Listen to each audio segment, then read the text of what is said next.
সমাজের কথা বলেন।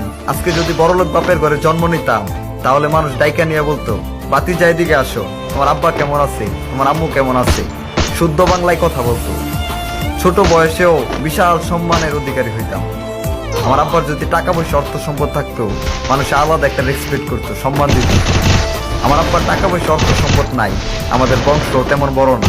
আপনি ওই সমাজের কথা বলেন যে সমাজের মানুষ শুদ্ধ বাংলায় কথা বলে তার সাথে, যার বাপের টাকা পয়সা অর্থ সম্পদ আছে, যাদের বংশ বড়, তাদের কথা বলেন। সমাজের চিন্তা, সমাজের কথা খাল্লি বাল্লি সবকিছু বাদ দেন। আপনি আপনার নিজেরে দেখেন।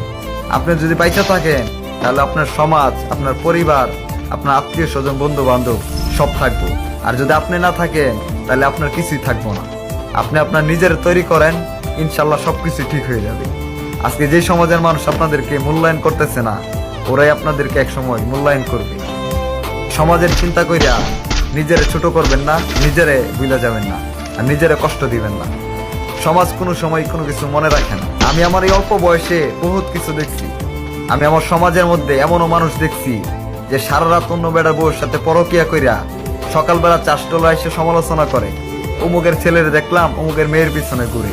আপনি ওই সমাজের কথা বলেন যেই সমাজ আপনাকে উপরে উঠতে গেলে নিচে টাইনা রাখে। সমাজের কথা বইলা যান, আপনি আপনার নিজের তৈরি করেন।